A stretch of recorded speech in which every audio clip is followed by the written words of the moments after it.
Wisconsin and people from Wisconsin again at the center of the political universe. I'm Charlie Sykes. Sunday Insight starts right now.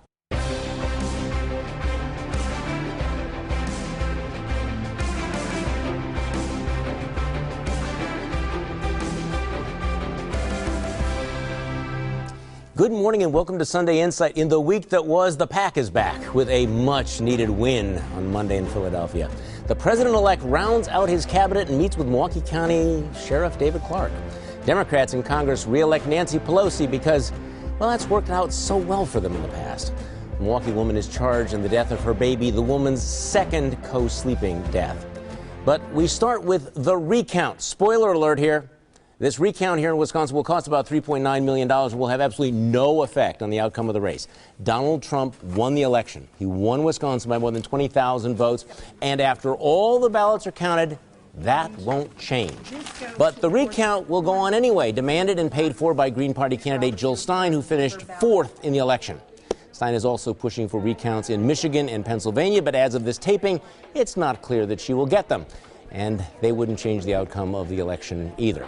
Joining me on our panel this morning, the Milwaukee Community Journal's Michael Holt, former State Representative Michelle Litchin, Defense Attorney Dan Adams, and Research Fellow at the Wisconsin Institute for Law and Liberty, Colin Raw. Okay, so since you're one of the designated lefties on the show, can you explain what is the end game here? What is the point of this recount? Well, at first I was very against this because it seemed to be offering false hope to people on the left. Yes. But now that I think about it, I think it's a great idea. And with the stakes so high and with the margins so small, I think that we deserve to at least have a second count. Okay. Did you drink this Kool-Aid? No. Did I leave this next to you? We know that there's going to be people from the right and the left who always are going to think there's fraud in elections, in our most important institution in America. Right. Why don't we just check the work now rather than suffer through, I don't know, a generation of conspiracy theory? You think that the conspiracy theories will be laid to rest by this recount? Somewhat, yes. Okay, Colin Roth. The price tag of that, of course, is $3.9 million, and I know that's being covered by the Jill Stein campaign, but it's a lot of time, man hours, and attention on something that you're absolutely right isn't going to change a thing. And this, the margins are not that close. Okay, that's what is the point, though? Is it just a fundraising scam? Is this liberal therapy from people who just can't deal with the Trump? What is it? I think it's more of the latter. I think liberal therapy is definitely a part of that. Okay. Michael Who do you say is paying for this? The Green Party. Who is paying for this? Yes, well, the people who write checks out to them. The people who figured, hey, I have $3.9 million, we could spend it on, I don't know, food for the hungry or, something for the homeless. But no, we will send it to Wisconsin to recount these ballots. Let's be honest. Hillary is paying for this. No. I mean, Hillary is paying. Yeah, Hillary is paying. Yes, she is. Hillary's paying for this. And I think it is significant because here in Wisconsin, we have voter ID. So Republicans have been saying for the last 20 years, there's all this voter fraud. Well, if it's proven that there is no voter fraud, then I guess we can rescind that legislation. Yeah, but right? this won't prove this. All this will prove is that the Russians or Martians didn't hack the machines in Waushara County. Yeah. So, did I hear you saying that you think that Hillary's paying for this? No, I don't think Hillary's personally paying for it, but I do think the Democrats are paying for it.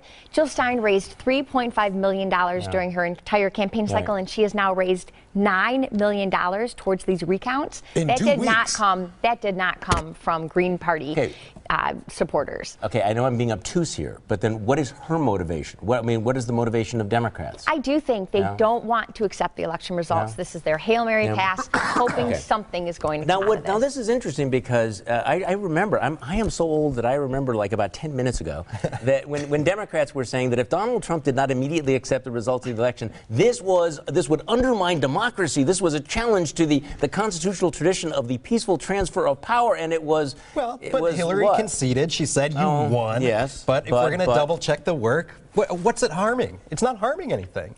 Double checking the homework is not a bad thing. It's that's what this is. Sure, it's eliminating conspiracy theories, which is going to help our democracy in the long term. I think the most disturbing thing about this, and I'm surprised none of you guys raised this as well. So the President of the United States, Donald Trump, who is, not the best winner in the world, he puts out the tweet, of course, saying that there are 3 million illegal votes that were cast, and that he actually won the popular vote, which he did not. In fact, he's lost it by about $2.6 million. So what you have here is this moment in American history where both sides are actively undermining confidence in the integrity of the democratic system. This is not a good thing. Well, one is making outlandish accusations. Yeah. One's saying, let's just check. Well, right? no. Well, yes. One is making outlandish charges. They're both rooted in conspiracy theories. Exactly. And both of them are saying you do not necessarily need to stand down. I mean, there was once a time in this country when losing candidates who lost by hundreds of thousands of votes nationwide would say, you know, I could challenge this. You know, I could complain about this, but no, I'm going to concede because I think this would be bad for the country. Richard Nixon, of all people, was gracious. Al Gore was gracious. And now are we entering into a period of just permanent campaigning and permanent, bitching and moaning about the results? Yeah, I think that, well, the danger here and the effort here is very clearly to delegitimize the election of Donald Trump. Right. I think that's very clear. It's to plant doubt in people's mind, raise conspiracy theories, have a recount, and then still have the same people say, well, it was still probably fishy because they didn't do the recount the way I wanted them to with a hand recount. Yeah. Well, of course, you do have this other, storyline, the fact that Hillary Clinton has won, and I understand this is not how we elect presidents, but she has won the popular vote by 2.6 million. That's more than, I think, 10 presidents have won the election. So you know that there's going to be that sense of questioning legitimacy, which, again, just in case we thought our politics had not gotten ugly enough. So what has your glass half full? What has your glass half empty? Let's go around the table. Michael Holt, you are first. Well, my glass is half full because fast food workers sacrifice a day's pay to demonstrate for a livable $15 an hour wage last week. My glass is half empty because if the fast food industry doubled its workforce wages, it would probably do so by laying off half of the staff or selling their hamburgers for $10 per greasy sandwich. Michelle Litchens. Well, my glass is half full because the murdering dictator Fidel Castro has died. It's half empty because his brother Raul has taken over and will likely continue the abusive dictatorship of his brother. Dan Adams. Well, my glass is half full because the Milwaukee County Board is finally starting to pay attention to Sheriff David Clark's dereliction of duty, one even calling for his resignation. But my glass is half empty because just over a month ago, these so-called progressives bent over backwards to praise the sheriff in budget meetings and fought to increase his budget, some of which we know will be wasted on frivolous litigation and horses. Colin Roth. My glass is half full because President-elect Donald Trump is assembling an impressive team for his cabinet. It's half empty because Trump just can't resist jumping into campaign mode, tweeting nonsense and still holding rallies. Yeah. Well, my glass is half full because 1,000 workers at the Carrier plant in Indiana will get to keep their jobs. It's half empty because this is the kind of corporate welfare and political manipulation that free market conservatives used to be against. Our Sunday Insight countdown calendar shows the Wisconsin recount has to be certified in 9 days. The Electoral College votes in 33 days. And Donald J. Trump takes the oath of office in 47 days. And, in case you're keeping track, the midterm election is 702 days away. We'll be right back.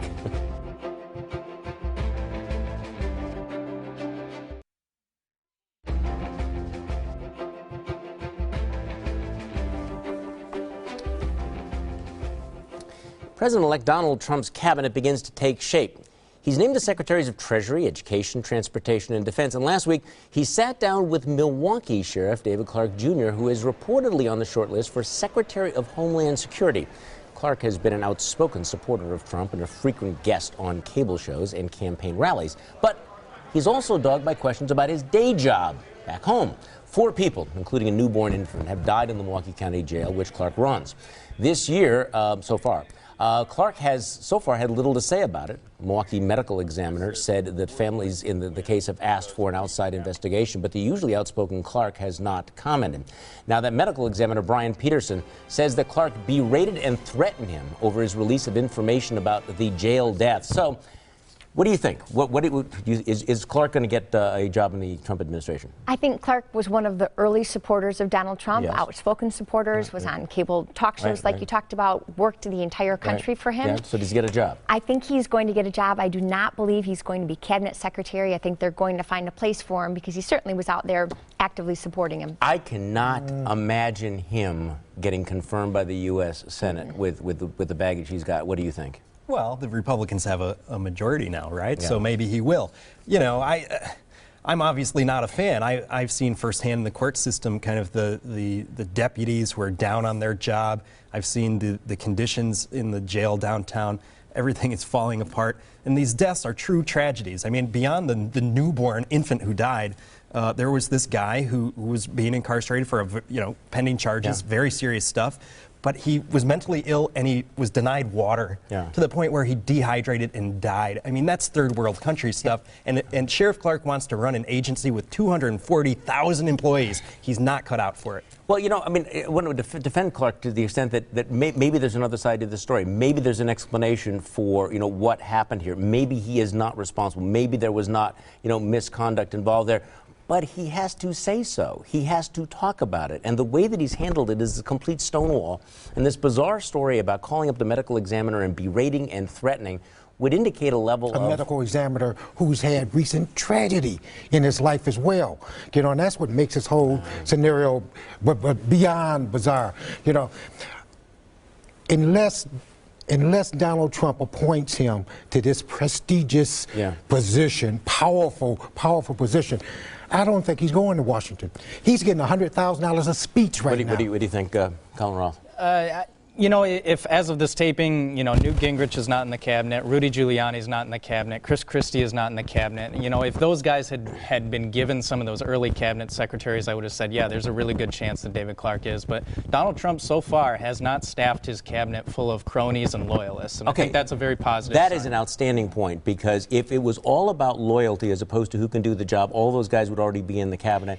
The reality is that a lot of the people at that table who are going to be, advising the president-elect, are from Wisconsin. They know that, underneath that big hat, there's some problems. There's a lot of baggage. They might not be in the cabinet, but all of those people are going to have a place and a role to play in the Trump administration. So they might not all require an appointment. So I think that David Clark is going to find a place in the Trump administration somewhere. Sheriff Clark has got to fix his problem, clean up his mess back home before he should think about going to Washington. You may not want to hear it, but we'll tell you anyway. Let's hand out some unsolicited advice. Michael Holt, you are first. Well, mine is to the Republicans. You justify voter ID based on supposed fraud. But now that there is a ballot challenge, you cry foul. Be careful what you wish for. Apples and oranges. Michelle Litchens. To our state, more than others have been through so much political alienation, but be the bigger person this Christmas season and reach out to your friend and family members who might have cut off contact with you over politics. Life is so precious, and politics just isn't worth losing relationships. Dan Adams. Well, my advice is to Paul Ryan and Donald Trump. Your idea of coming after middle-class Americans' mortgage interest deduction is going to be more contentious and unpopular than you think. Colin Roth. My advice is for Americans to seek out and read the quotes and letters of Donald Trump's selection for Secretary of Defense, former General James Mattis. This is a warrior's warrior, and we should be grateful he's willing to serve again. Well, my unsolicited advice is for the Wisconsin State Legislature. Last week's case of the mother who killed her second baby in a co-sleeping incident should inspire you to revive legislation toughening the penalties for drunken baby smothering. Next on Sunday Insight, Democrats lost big in the last election, so who do they have for the next election?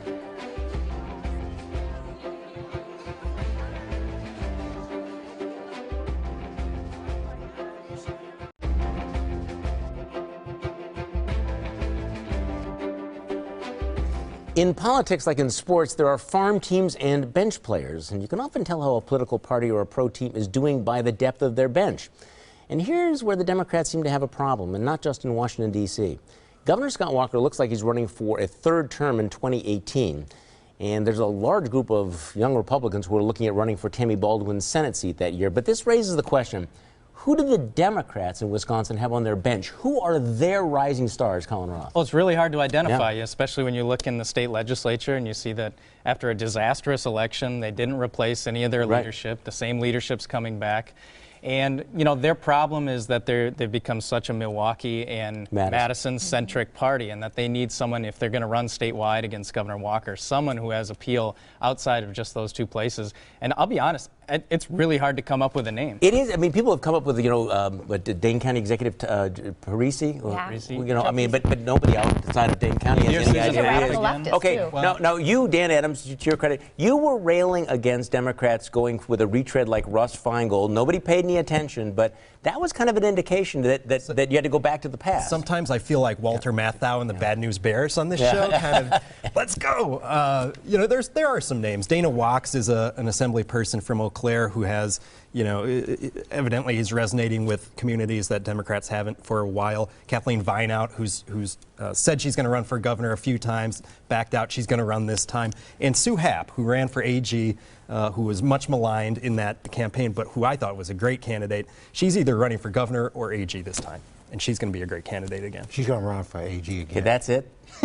I'm seriously. I mean, that is your list? Well, locally you have David Bowen, who's a guy, the Shorewood Assembly member, who's very charismatic and of that Bernie Sanders left. Oh, okay. Let me repeat myself.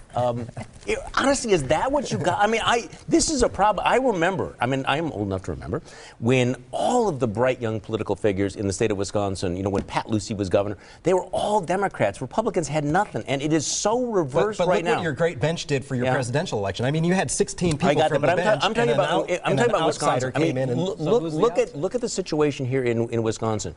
You have, you know, Mike Gallagher, who is, you know, a new young congressman. You have 64. Is it 64 votes in the state assembly? You have 20 state senators. You have this depth and breadth of Republicans coming up, and you're spiking the football. I get it. You know, I'm wants to run, and may emerge. Unfortunately, it's probably going to be somebody like Chris Larson, who's trying to sell themselves as this new brand progressive. But you know, as that your article for Wisconsin Interest show, he's from the old school progressive. So Chris Larson, Chris Abele, those are names. Are we going to see them running statewide? Chris Larson can't because nobody likes him. Right. Chris Abele has said he's not going to, and I take him on his word. Okay, so I mean, there's only one other possibility in the state. Jennifer Schilling, who's the Senate Minority Leader, barely survived. She did. She's more moderate though than most of the Democrats are. But it is important to remember. You mentioned Mike Gallagher. He wasn't on the bench. So you never know where the next person's going to come from when that opportunity arises. But they don't certainly have and of course, Democrats are going to go through that whole thing. Ron Kind, maybe Ron Kind will run. And Ron Kind will, for 10 years, and he'll do the Lucy and the football thing again. Right, and this is the fundamental question. When a party like the Democrats here in the state of Wisconsin have hit rock bottom, they have to decide, are they going to go further left or are they going to find their way back? Sounds like Chris Larson to me. What is it that you don't get? Let's go around the table. Michael Holt, what don't you get? Well, I thought all of the political solicitations would end with the presidential elections. But no, I'm still being bombarded. If anything, I want a refund. Michelle Litchens. Well, Charlie, I don't get why the press is even considering blaming Muslim terrorist attacks on Islamophobia and the fact that Muslims don't feel comfortable in their new host country. Dan Adams. How will the Trump administration reconcile federal laws prohibiting marijuana with the 29 states that allow medical use and 8 with full legalization? I'm expecting raids, asset seizures, and a return of America's feudal drug war. Good question. Colin Roth. What I don't get is how the Ohio State terror attack was so quickly swept out of the headlines. Is it because it didn't quite fit a preconceived narrative about guns? Oh, yeah. Well, what I don't get is why Sheriff David Clark thinks he can run the Department of Homeland Security, which has more than 200,000 employees, when he cannot even manage to run the Milwaukee County Jail. Next on Sunday Inside, our panel picks the winners and losers of the week. First, here's your morning news update.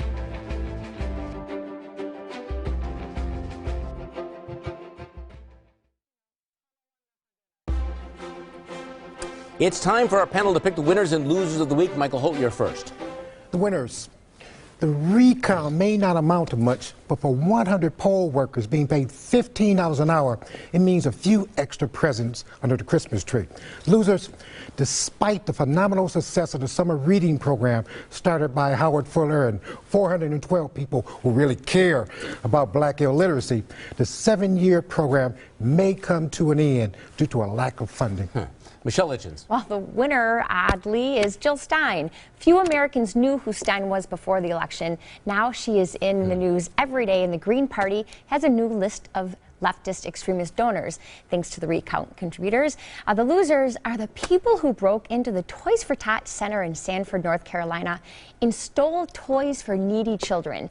you're not just losers, you are likely to go to hell for that one. Dan Adams. My winners this week are Assemblyman Dale Coinga and State Senator Lena Taylor, who were both reappointed to the legislature's powerful Joint Finance Committee. The budget battle will be huge, and those two will be prime actors. My losers, attackers of the First Amendment, like Donald Trump. Listen, we all know someone who burns a flag probably deserves a knuckle sandwich, but to preserve what the flag represents, our freedom, we must allow even the most unpopular speech to be protected. Colin Roth. My winner this week is the Joseph Project, led by Pastor Jerome Smith and Senator Ron Johnson. It's a program that connects those in Milwaukee who want work with jobs in outlying counties, and they just placed their 100th employee. Important work. My loser this week is BuzzFeed for their ridiculous attempt to smear the popular hosts of an HGTV show, Chip and Joanna Gaines, over the church they choose to attend. It's another example of how those who preach tolerance seem to think it only goes one way.